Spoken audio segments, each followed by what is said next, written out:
Hello and welcome to ManLab, where the calloused hand of the reconstructed male tugs resolutely at the starting handle of the chainsaw of achievement.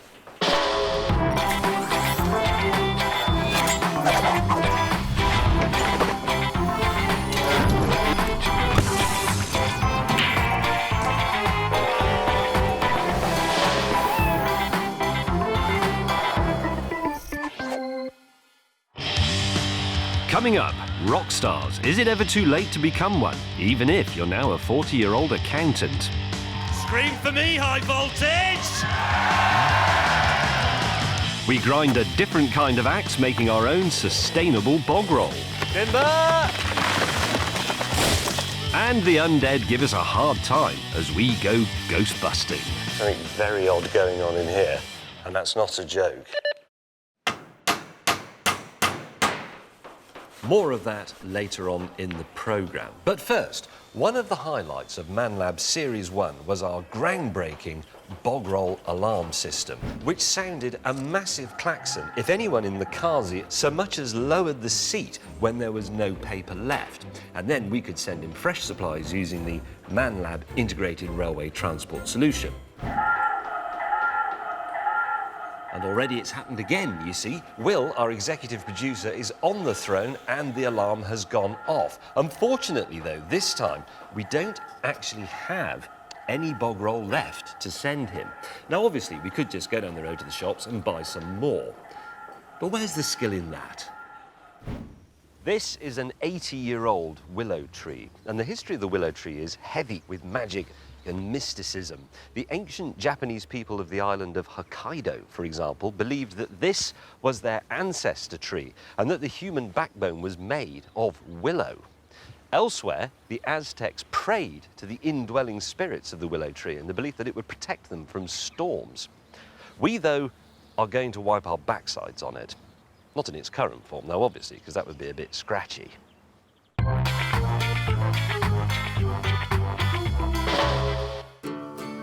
Now, let me stress that this old willow is storm-damaged, rotten, and must be cut down anyway. So please, don't write in demanding an explanation and including a self-addressed envelope, because that would be a waste of paper. Now, we are very fortunate here because our tree is in the middle of a field, but you might have to do this in the garden of your small suburban semi.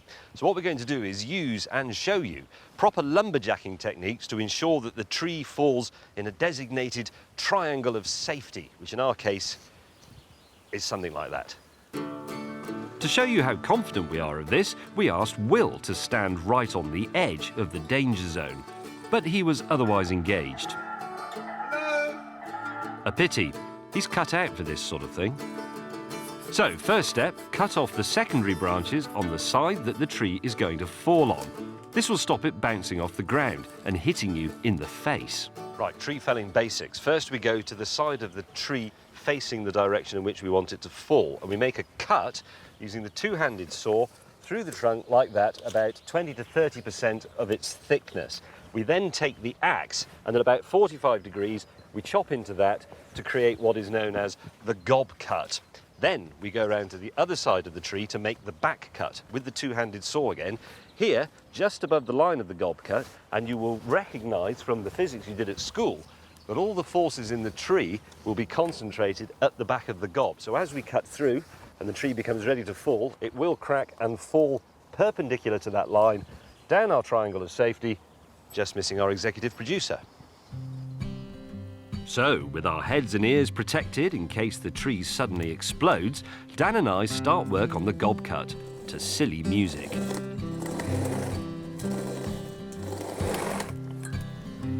Ready?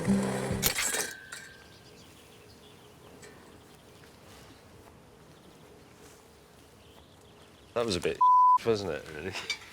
Note, antique saws are not glorious relics from a bygone age of oldie-worldy craftsmanship.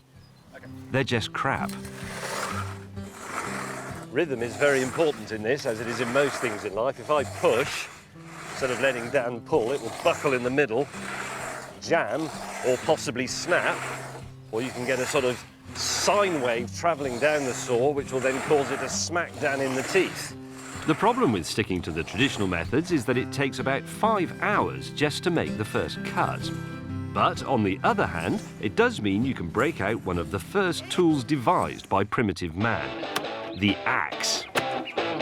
I'm using it to widen up the cut we made with the saw to create our wedge-shaped gob cut. Again, this turns out to be long and exhausting, and after another hour, I've barely made a dent. That's why more enlightened man invented the petrol-driven chainsaw, demonstrated here by Darren, our off-camera tree-felling expert. I felt slightly enfeebled by my poor showing with the axe, so Dan and I continued with ye olde methods, making the back cut. I then began to suspect that with our check shirts, boots and safety hats, we were being set up for a cheap gag. This has no relation at all to the disco scene of some parts of New York in the 1970s. But,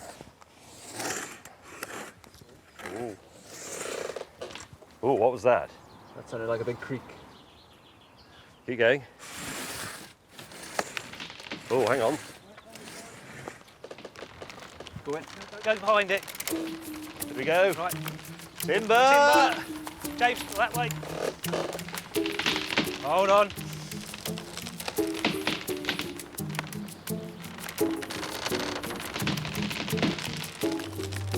Doesn't want to die. Here we go. Stand back. Timber! Woo!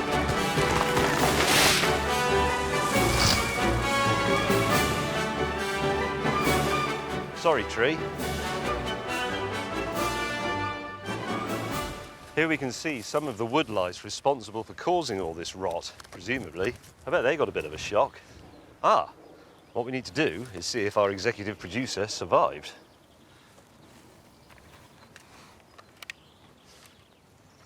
Oh, and he did. What a rotten bit of luck. So this tree's life as a tree is now over. It's had 80 years of being part of the scenery, looking very beautiful as well, the loveliest of trees. But we now have another role for it.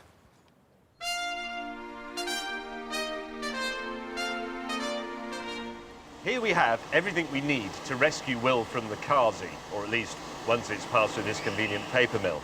The sawdust from our rotten willow logs there in this bag, and also in here I have a few other things whose usefulness would appear to be exhausted but which yet may rise again as part of our bog roll. For example, I have this pair of old jeans which I've worn out.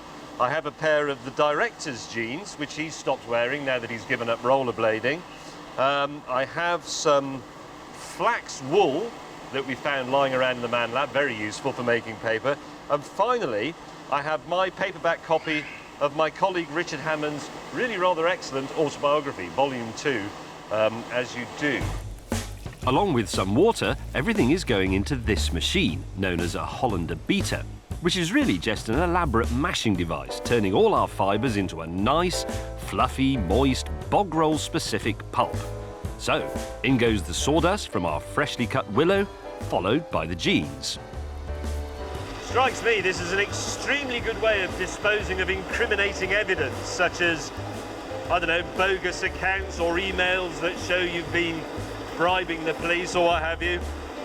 I mean, Inspector Clouseau himself could be on the pan and not realise that the evidence he seeks is right next to it. The old jeans begin their surreal journey from my arse to Will's. One more ingredient is needed. It's not soft or particularly strong, but it's definitely a bit on the long side. Rather than put Richard Hammond's oeuvre in wholesale, I thought it would be rather more dignified to make it into a series of paper boats containing some of the best bits. This is the one where he rescues his neighbour.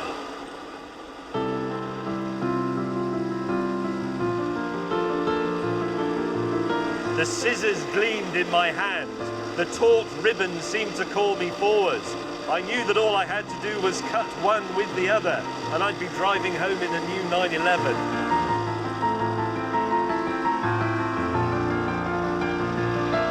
As a famous diarist once said, I think it may have been someone like Oscar Wilde or George Bernard Shaw, "Dear Mr. Hammond, I have your book in front of me. Soon I will have it behind me." Let us not forget that this is being done for those in peril on the Kludgy, in particular Will, back at ManLab. This is vital bog roll production work, a reserved occupation in times of war. We're not mucking about. As the last scraps of Hammond's magnum opus slip into the slurry depths, our pulp is just about ready. There it goes. Now it's time for stage 2 of Operation Bogbuster. Here is our completed pulp mixture, or as it's known in the trade, the stuff. And to make the stuff into paper, we use this thing, which is the mould and the decal.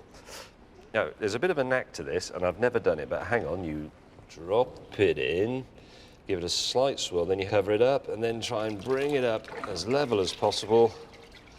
Give it a bit of a shake.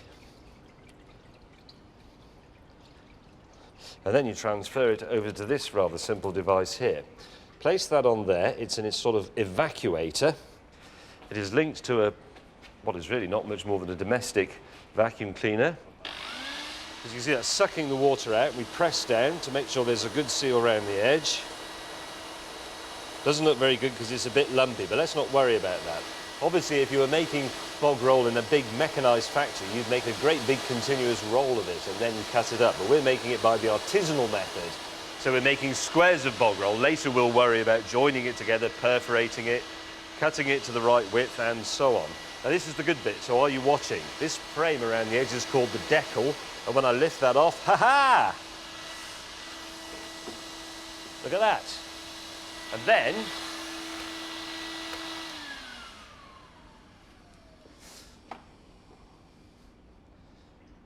we are now going to couch this sheet of paper. It's an old paper maker's term. It actually derives from the French word coucher, meaning presumably to lie down or even sleep. Hence the song, Voulez-vous coucher avec moi ce soir? Would you like to come and make some rustic artisanal paper with me this evening? How they've got a reputation for being great lovers is beyond me. There's a bit of a knack to this, so roll it on. Give it a bit of a press and roll it off. Ho-ho! I bet some of you do want to coucher avec moi ce soir, having seen that. It's magnificent. As each sheet is made, it joins the pile, separated by a layer of fabric for protection. Then it's on to more pressing matters, such as pressing with the press. My paper sheets are a bit bigger than the ancient press, so to distribute the pressure evenly, a sheet of wood is added, followed by these medieval timbers. I think I'm ready to begin winding.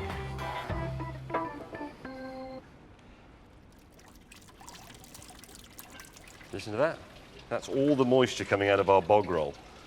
Despite my legendary upper body strength, there's only so far I can go without an iron bar.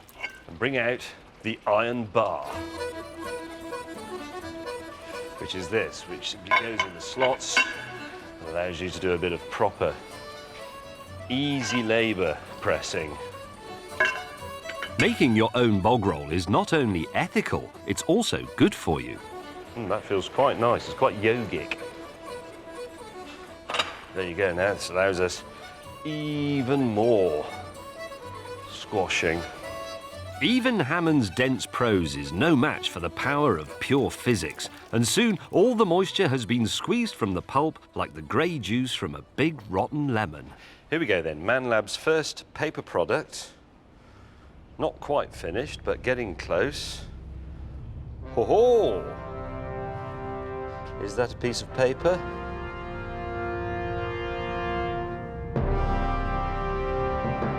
Somebody once said, I have in my hand a piece of paper. And it doesn't quite promise peace in our time, but it does promise a certain amount of relief for Will when it eventually gets to him. I gather up my recycled and sustainable paper product and head back to the lab. Right. It's a bit coarse, but it'll have to do. Oh, look at that. It's very light, look. Ooh. Will, Please hurry. hang on.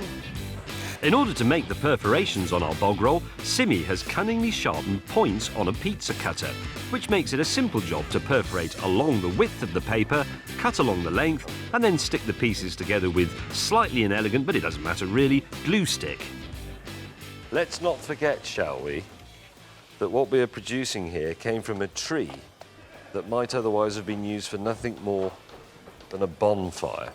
This may be a little bit crude, but it is the most civilizing thing we have ever produced in the Man Lab, or even in society as a whole. Bog roll. Where would we be without it? You can see where we'd be without it by reference to Will, who is in fact stuck in the carsey. And that's where we'd be, philosophically speaking, without this stuff. I reckon we're almost there. Is that good enough? It's pretty good. That looks sort of like a bog roll. He won't want an orange, will he? Can't hold on much longer. Coming through, Will. Mr. Brown is in reception.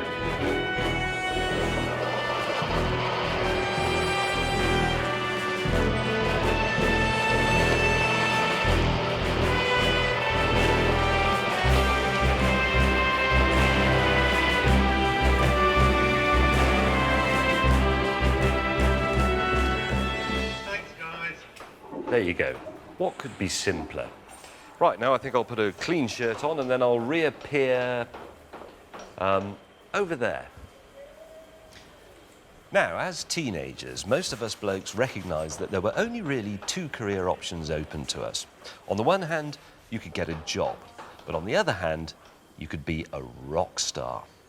Now, one of these involved wearing a tie and making a cup of tea for Bob from accounts, but the other involved frolicking with your bandmates in a giant swimming pool shaped like a Fender Stratocaster, surrounded by rock chicks reclining on sunbeds made out of piles of crisp new tenors.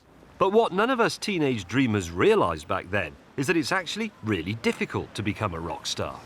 This is the famous zebra crossing outside the Abbey Road recording studios. And over the last 50 years, how many people have crossed here believing they are heading for stardom? It must be tens of thousands, I reckon. But how many can you name for certain? Yeah, just 4. Me too.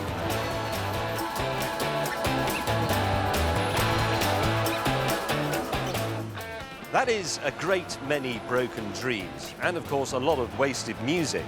In fact, it's estimated that if all the amateur versions of Stairway to Heaven were played back to back, we would become very bored indeed.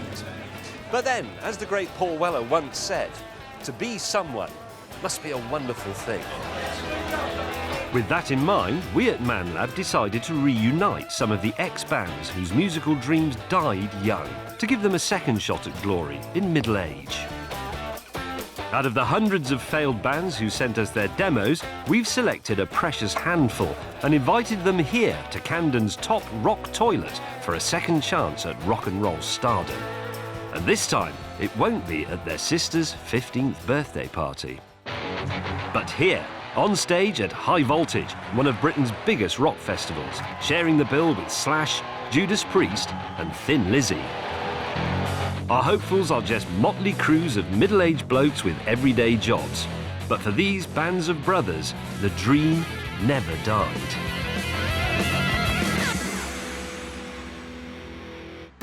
Helping me sort the Led Zeppelins from the Shed Zeppelins are indie DJ Steve Lamack and Victoria from The Office. They've both got clear ideas about what makes a great band. You're looking for that band who will be able to stand on a festival stage and make people turn around and watch them and feel like they're part of something. I want to be able to look at a group and not just love their tunes, but actually quite fancy maybe some of the musicians and singers. People in the band have to really share the same ideals and ideas, I think. I want a nicely dressed man who I can, is fanciable. They've just got to feel like they're comfortable together. I think that's really important. I'm really looking forward to seeing these men. OK, Vic, we get it. Anyway, first band up is the Water Brats. They used to look like this. They now look like this. We are Water Brats. Enjoy yourselves!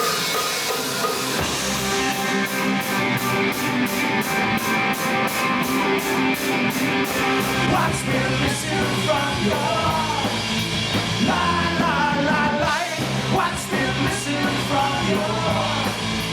La la la la. Watch me listen from your. Yeah, yeah, yeah.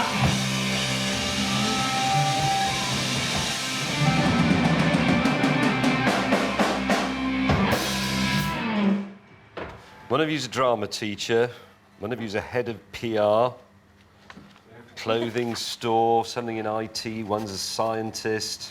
Is this a bit undignified now? Yeah, but we don't mind. I tried to do some high kicks, but I thought, oh, it's just going to look silly. And it, yeah. And it did. And it did, yeah. Loose marked straight away for having a Z at the end of their name, Water Brats. Next up, an unemployed civil servant, an IT bloke, 2 designery types and a metal worker. From Buckinghamshire, Absolution. This is called Problem Child. There goes the neighborhood. You don't know the difference, you better good. But it's all because you're a problem child.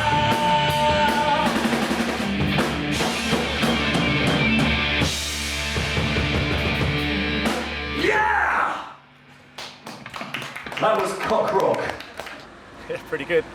A lot tighter than I thought it might be. There was a very bad yeah from the lead singer at the end of the first song, which was, he obviously regretted it even before the word had finished coming out of his mouth. We've got a picture. They were really young. But it's clearly... Third up, Love Fungus, who in true Spinal Tap fashion can't even open the door. Starts well. Willow Fungus, and this is the first time we have actually played together in 20 years. Well, that's...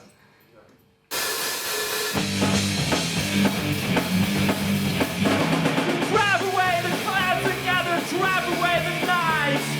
Drive away all that is bad here, drive away the spice. Drive until you can't drive no more, drive into the light. Darkness gather overhead, so head into the night.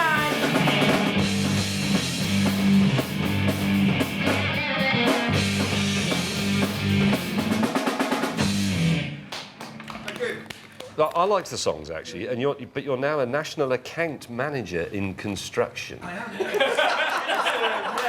Is that? I mean, you couldn't really get.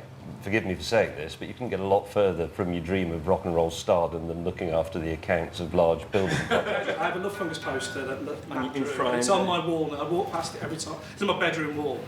And there's not, I can't say there's not a day goes by when I don't think what could have happened. In your notes it says there's a way of getting noticed by girls. Well, we were 17, 18-year-olds. Yeah. So you'd still have quite a lot to offer, maybe a maturer woman. Yeah. Yeah. Oh, absolutely. So, yeah. 51-year-olds. So. What is the exact nature of your question? While we send Vic for a cold shower, 2 engineers, a drama teacher and a film editor take the stage. Hello, Camden. We're on the Captain Pugwash experience, and you're about to experience us.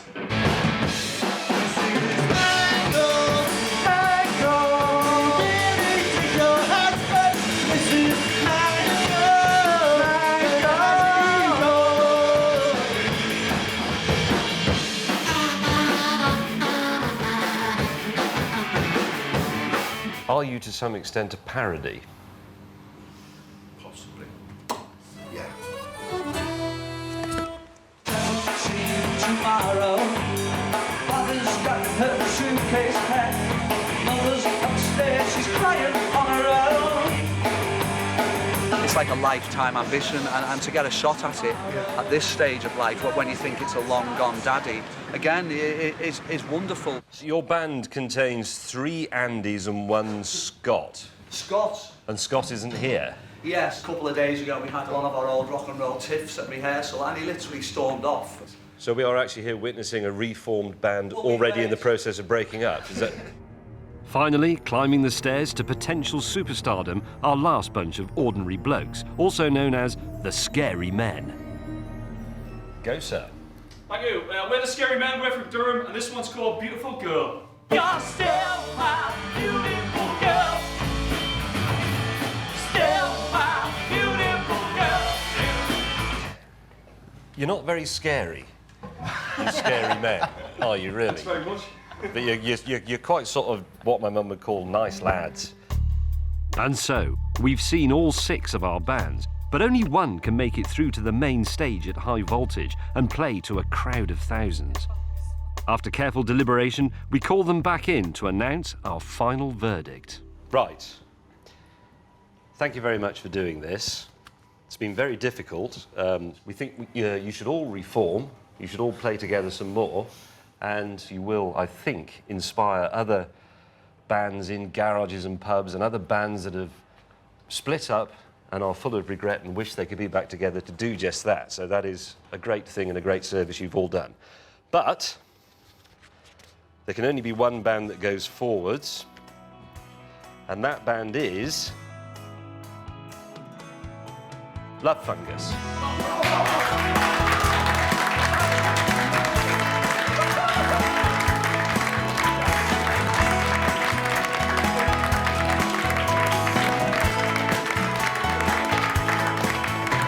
So, Love Fungus will make the giant leap from pub to festival stage, despite a short intervening fallow period. First time we've been in a room together for 20 years. So I think after that, anything can happen now. Playing a festival is just going to be awesome and just going to love everything. Can't even imagine what it would be like. Just going to love No every single idea. bit. Because we've never done a big gig in front of a lot of people, have we, really? No. And just let everybody else hear our songs, Which would be nice. And if we get bottled up, then great. And if we don't and they cheer us, even better. We've plucked just one band from the endless boulevard of broken dreams, and I'm beginning to wonder how Simon Cowell sleeps at night. What we're doing here is a good thing, of course, because we're getting people to play together again after maybe 10 or 20 years, and that can't be bad. But at the same time, it's slightly cruel because we're poking at old ghosts with a pointy stick and then running away. And then we leave every one of these bands with the most dreadful thing in the human condition, which is the contemplation of what might have been. I was in a band once. Coming up later, the band takes centre stage at high voltage. Thankfully, they're not feeling at all nervous about it. More of all that later, but first, the findings of the latest ManLab survey, which is into your irrational fears. And from this we learn that 23% of you are scared of spiders, whilst only 3% of you are scared of dogs. Meanwhile, 26% of you are scared of other. And amongst the more irrational fears detailed here are the nuclear holocaust, vacuum cleaners, Darth Vader and bin juice. But here is the most terrifying of all our findings. 40% of you, it seems, are scared of something that probably doesn't even exist. Ghosts. This has got to stop.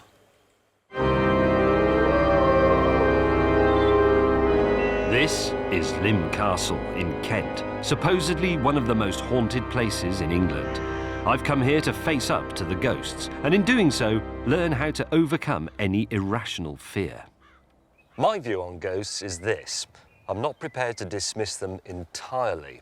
Now, I don't believe in the idea of tortured souls wandering the world, wearing the chains they forged in life and all that nonsense. But I can accept that there may be such a thing as an apparition, a recording of some very significant or emotionally charged event left in the fabric of the world that can be replayed to certain people under certain conditions. And if you look at it like that, apparitions are no more remarkable than the television you're watching now, which is naught but a magic picture show with no substance whatsoever.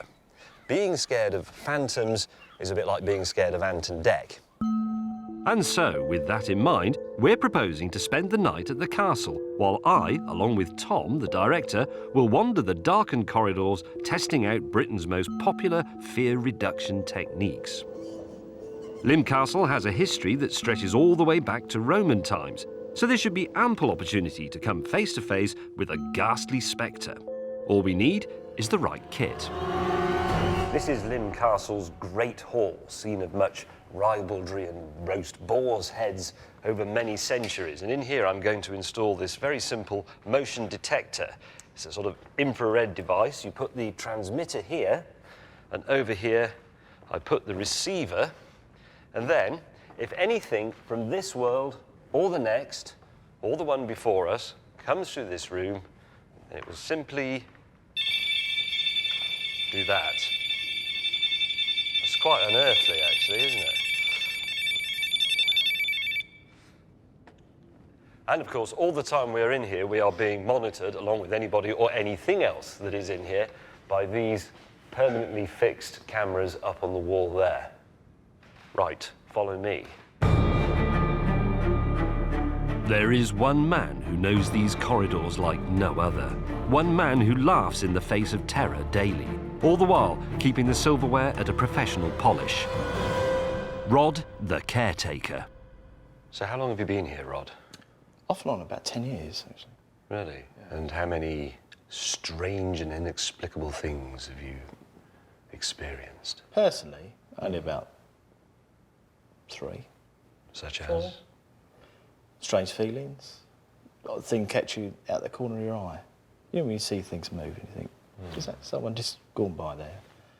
And what about other people who have been here? Because I know you've had quite a few ghost hunters and mediums. Oh, yeah, they see a lot. What sort of thing are they? Well, they see everything from... We've had children, housekeepers, gardeners, Roman soldiers, Canadian soldiers, American soldiers, monks, dead monks, women, grey ladies. The full list went on for some time, and if nothing else, it convinced me that we'd come to the right place. So, as the sun set and the full moon rose in the sky like a leering skull, I assembled my team.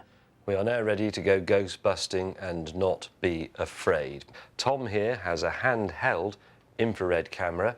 I have a head-mounted infrared camera. I think we're ready. After me. Right. Is anybody there? Observing our progress from the safety of the sitting room is Rebecca from the Man Lab and Nigel, our medical expert. Nigel will be measuring our fear levels, while Rebecca is standing by with a list of popular fear-busting techniques. We're wearing heart-monitoring watches that will go off every time our heart rate exceeds 75% of the maximum, meaning we're in the fear zone and must test out a calming technique. Right, this way. I think if you take a right down the corridor, down here, this is a kitchen. There is something slightly spooky about a kitchen, especially an old one like this. These tiles have witnessed a lot of presumably quite terrible cooking over the centuries. Spam fritters, poor quality sausages, bits of children, that sort of thing.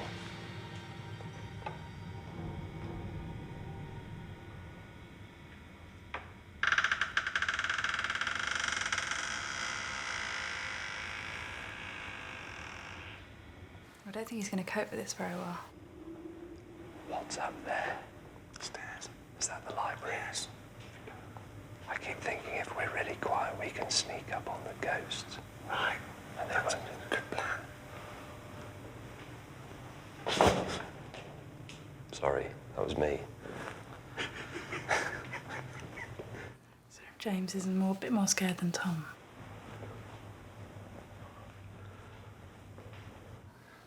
Sure, here we go. It's at 1:34. 74%. The alarm is just So 5 minutes in and he's already almost there. My heart rate's just gone up. James. Hello. You're over your heart rate, maximum heart rate. Please do some breathing exercises. For example? Place one hand on the abdomen and one on the chest. Then focus on trying to raise the lower hand and not the one on the chest when breathing. I've absolutely no idea what she's on about. It's good, it's working. It's working. Isn't it just because I've stood still and not run up the stairs? For another 2 hours, we blunder about the castle, encountering nothing so much as a supernaturally bent spoon. But when we head to the Great Hall, a terrible surprise awaits. So Tom's quite high. Tom's at 60%. That's the Great Hall, yes.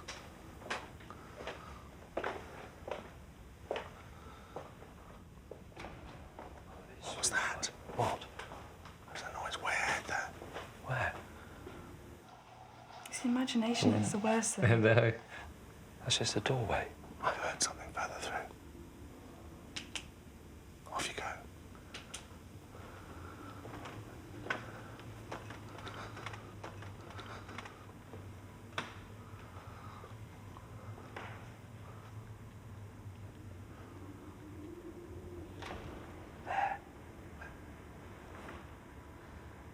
The bloody hell is that? Ah, that was a bit horrible. Yeah. What was that? Lucky, did you hear that? Yeah. That was in there. What is in there? Oh, I think you fucking Nora.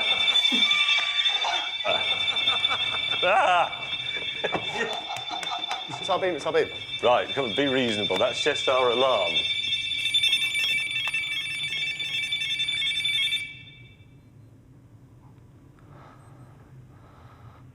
I want a heart rate check, please. Oh, bloody hell. What was happening in there? Don't know, but I definitely heard or saw something. I'm not quite sure what. 107 Tom, 122 James. There's something very odd going on in here, and that's not a joke. I don't like it. I want you to stay in the Great Hall, please. What's it? What's beep? I've gone above my limit. You'll have to tell. I want you to go back to the Great Hall and try to... What the f*** was that? What was? Something behind you. Yeah, I did. I saw it. Shitty death. Okay, God I want above. you to do a relaxation technique. You gotta be kidding. There's really weird stuff going on in there. Could you see that? Breathe. Sorry, breathe. Okay, I want you to do a technique. Calm down. I want you to do some yoga. Yoga? The restless dead are on our heels, woman. Did you see that thing? Yeah, what was it? I don't have no idea. It was. I might have caught it on tape. I don't know, but it went straight behind you. In fact, the identity of our mystery assailant Something behind. was revealed after close inspection of the CCTV footage to be a startled bat. Still, at least we retained our scientific detachment.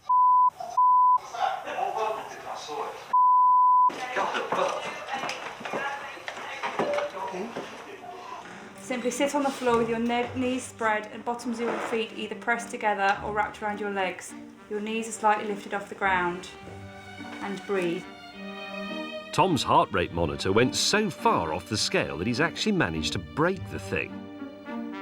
5 minutes of yoga reduces our fear rates by 15%. But as this is immediately counterbalanced by a 15% increase in embarrassment, we decide to move on to a new preemptive technique, flooding.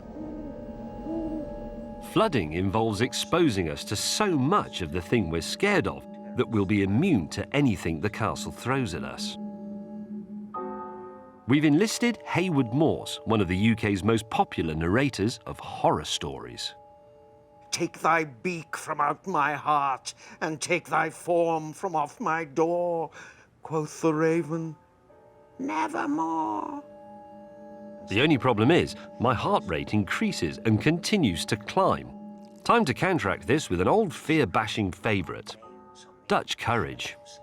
The figure whipped round, stood for an instant at the side of the bed, raised its arms, and with a hoarse scream of, "You've got it!"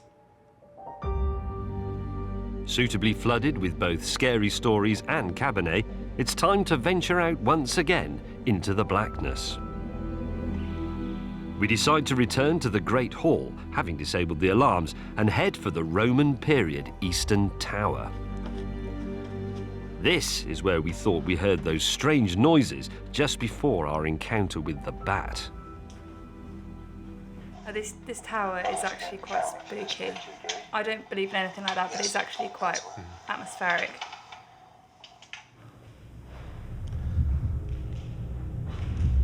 I don't like this picture.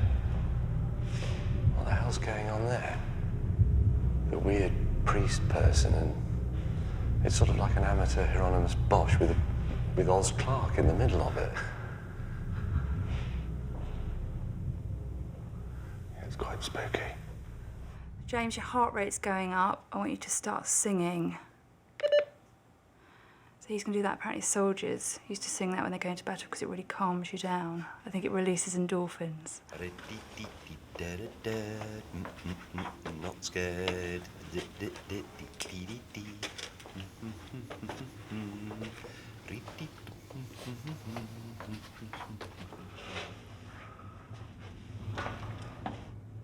just heard a noise. What? I just heard something in here. Did you hear that? I don't mind admitting the hair stood off the back of my neck and I heard a noise in here. Definitely. Tom is so convinced that he heard something that we decide to forego our calming exercises and sit and listen. Can you hear that?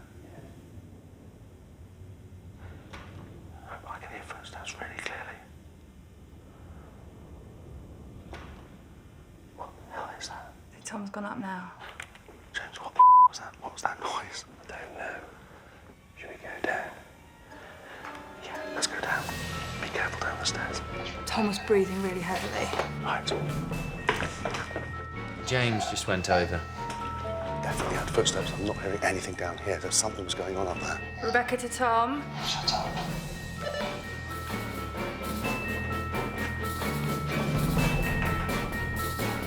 I just heard the footsteps again on these stairs. On these ones? It's Rod the caretaker. Yes, our supernatural footsteps turned out to be a combination of a flag flapping on the tower and Rod making a cup of tea in a mysterious way. And so, after a long night of terror, our ordeal was finally over. So, what have we learned? Well, firstly, that there are techniques for dealing with that inner sense of mounting panic, such as deep breathing or singing like the sailors of old. But perhaps more importantly, we've learned that this thing of which 40% of us claim to be very scared, i.e. ghosts, are actually just demons of our own minds, temporarily hosted by the darkness of a creaky old house. So it seems that Franklin D. Roosevelt was right when he said, "We have nothing to fear but fear itself." Although, some later research conducted in the 1970s by Hannah and Barbera suggested we have nothing to fear but the caretaker.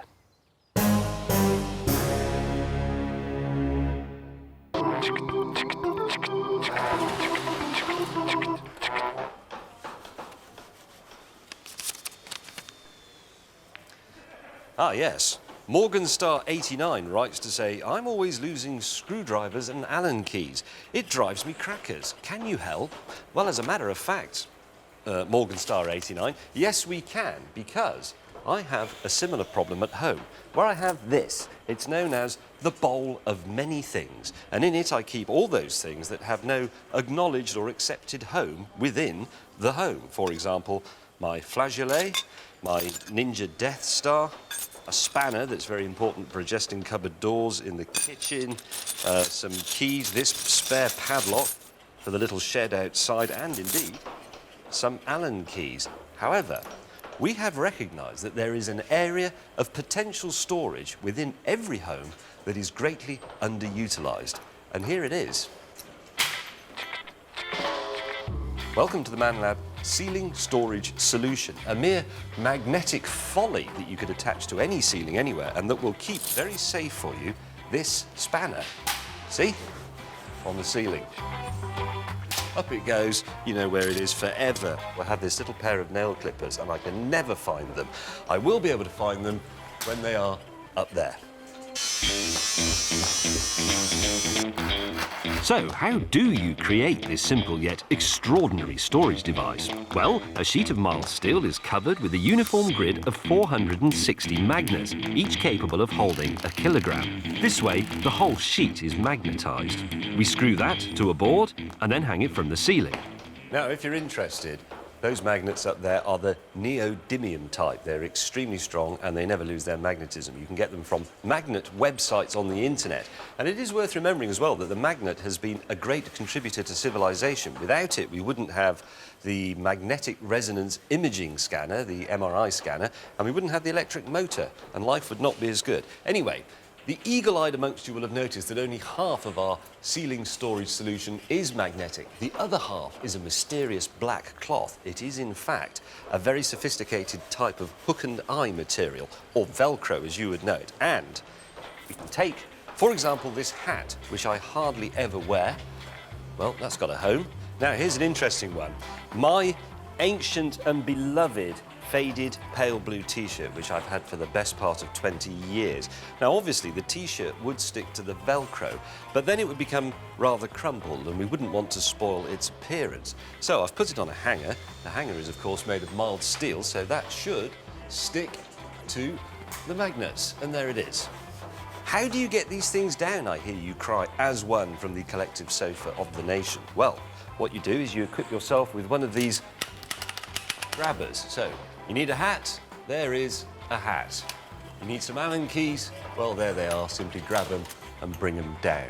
The only problem I can think of is, where do you store this? Anyway, whilst I think about that, let's see how Love Fungus are getting on.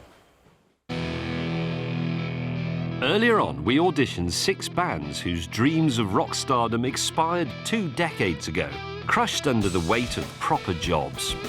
We were in a position to give one of them a last stab at glory. There can only be one band that goes forwards, and that band is Love Fungus. First time we've been in a room together for 20 years. So I think after that, anything can happen next. So, Love Fungus convinced us, but next they would have to win over the crowd at High Voltage, one of the UK's biggest rock festivals. Neil Armstrong made a giant leap on behalf of all humanity when he set foot on the moon. But I think Love Fungus today are going to make a comparable one when they stride straight from a pub in the mid-90s to that, the main stage of the High Voltage Music Festival 2011. And without embracing any of the rubbish in between, none of the bent managers, dodgy contracts, difficult third albums, none of that stuff. They've just risen straight to the top like a bubble of fetid marsh gas. Willow Fungus. Well, that's...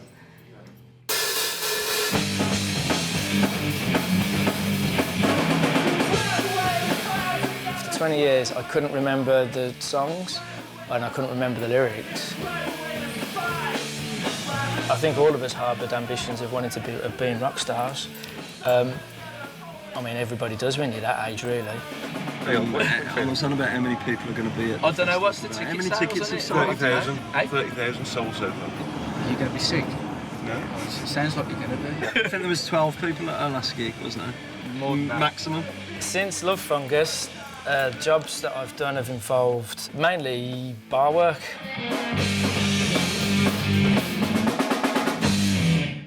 There's a bit of excitement and a little bit of nerves. To be honest, I'm looking forward to seeing Brian May again. Who's Brian May? What you mean, James May? James May. Don't put that on. Brian May.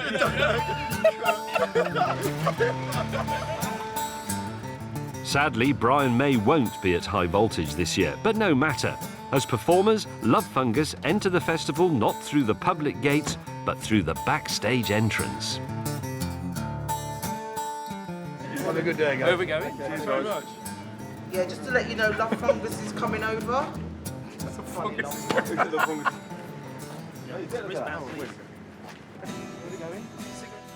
Do I regret Love Fungus not making it big every single day of my life? I liked the songs, actually, but you're now a national account manager in construction. Forgive me for saying this, but you can get a lot further from your dream of rock and roll stardom than looking after the accounts of large building projects. As a national account manager, I'm all over the country.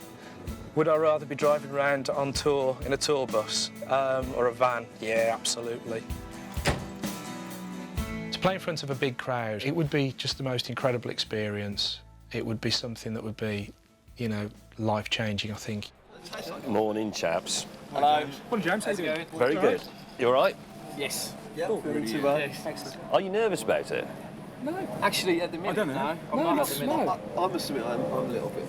Yeah, I can't work out whether it's nerves or excitement. This is incredible. This is you can't sitting backstage at a festival is living the dream we had 20 years ago. Yeah. Being a newly deified rock god means smashing your way through the rider in the dressing room before schmoozing with your rock contemporaries in as disaffected and hip a way as possible. So, 20 years since your last gig? Yeah. 21. And somebody stopped the gig halfway through to ask if anyone had ordered a taxi. OK, so no tellies have gone in swimming pools yet, but at least the fungoids now have the chance to get some tips from the rock establishment. No one's really prepared for anything, so you just go in and, you know, throw yourself to the slaughter, yeah. Never let the audience know you've made a mistake. Or never let the audience know that you're having a wobbler. Just enjoy it. That's all you got to do. If you enjoy it and the crowd are with you, then great. And if they're not, just get off as quick as you can. They did. And the band aren't the only ones needing guidance. As the first punters arrive on site like the beginning of a patchouli-scented landslide, I'm starting to get a bit nervous too. I have to introduce the boys on stage, and if I can't get the crowd pumped up, I could ruin their day. They're quite nervous, actually. They're very excitable, but they are nervous. It's not much of a contribution, but if I can just go out as if it's perfectly normal and say, ladies and gentlemen, here they are, it's Love Fungus, they'll sort of think, oh, right. They need a big intro, though, I think. How big? Well, as heavy metal as you can make it. Action-packed. Action-packed, brief, loud, confident, foot on wedge. Yeah. The only bit I'm worried about, to be honest, is the foot on wedge. I think if you're going with the foot up, it's the opposite hand up. You see what I'm saying? You can't do that, can you? Because that's a bit country and western. Or something. Yeah. Can I do a bit of practice foot on wedge? Is that? Yeah, I'm not sure we got something around here. Maybe we could get a minion just to get down. Stick it on the on their back. Just then, Rory, ManLab's callow youth, took the ill-advised decision to walk past where we were standing. But he won't mind this. We've been walking all over him for weeks. Says walk out. Yeah. How's that? Oh, yeah, nice. Is that good? For a first try, very good. Thanks to the selfless Rory, I'm perfectly prepared for my big moment. All good. You were great. Thanks, Rory. Yeah. Thank you. Have the rest of the day off.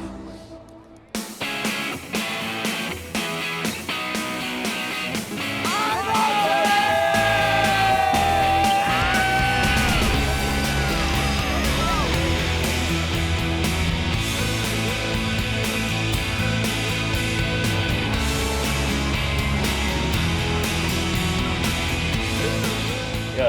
Let's go.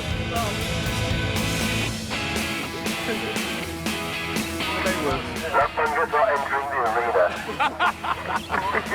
Love Fungus are entering the arena. Right, it's that way, I believe. Okay. To the 13 steps up to glory. Here, then, at the foot of the stairway to rock heaven, is Love Fungus. The ghost of their ambition has been locked in an old guitar case under the stairs for 20 years.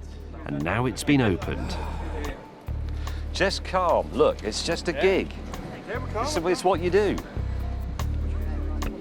Let's enjoy this, come on. No, you must. You must. I'm trying to think what to say to you, because it doesn't, it's only rock and roll. It doesn't, oh, thank you. How do I turn it on? Are we ready, guys, are we? Yeah. We want to come upstairs. Oh, we got to go upstairs. Come on, that's upstairs. Later, the stage will be host to Slash, Judas Priest and Thin Lizzy. Total record sales, 150 million. It's only a gig. You just play musical instruments. But for now, and for the only time in history, this arena belongs to a salesman, a national account manager, a graphic designer, a teaching assistant, and a nurse. Rock on. Come on, go.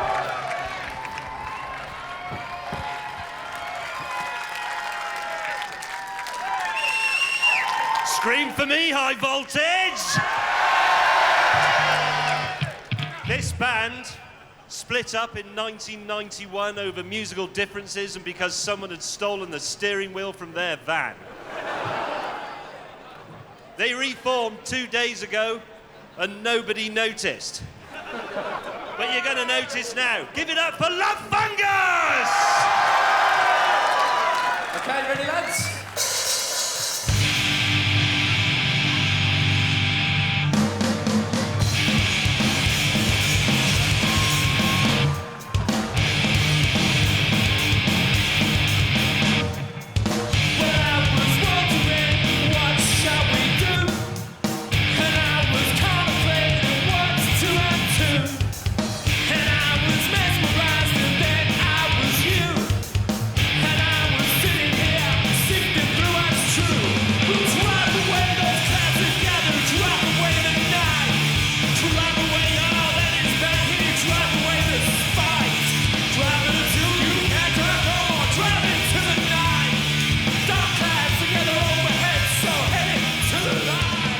This is an inspiration to anyone, anywhere. In the words of AC/DC, let there be light, let there be sound, let there be drums, let there be guitars. Oh, let there be rock. I think it's quite funky, like quite Larry. Yeah, it is.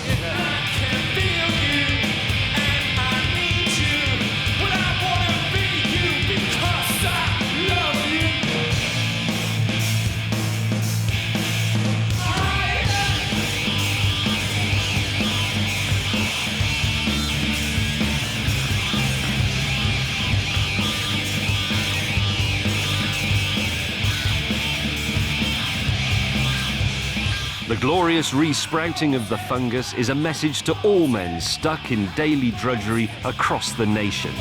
Take up thy guitar. You're never too old to dream.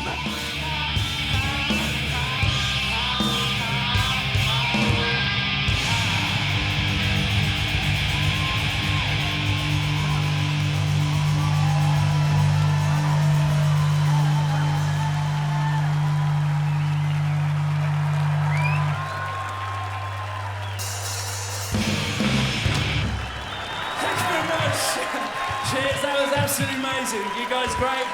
Enjoy the rest of your day and experience some fantastic bands that are here for you, okay? We love Fungus. Cheers. Cheers, John. Brilliant work. Brilliant, brilliant, brilliant. Come on. Sweater, sorry, John. Cheers, Tom. I'm very proud of them. Bloody hell, man. Good? Enjoy that?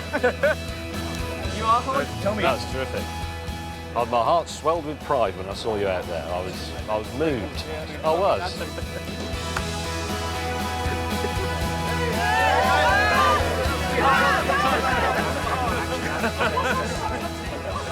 We had Hendrix at Monterey. We had The Who on the Isle of Wight, the Beatles at the Hollywood Bowl. But now we've had Love Fungus at the High Voltage Festival. And in 30 years' time, people who weren't here will claim that they were.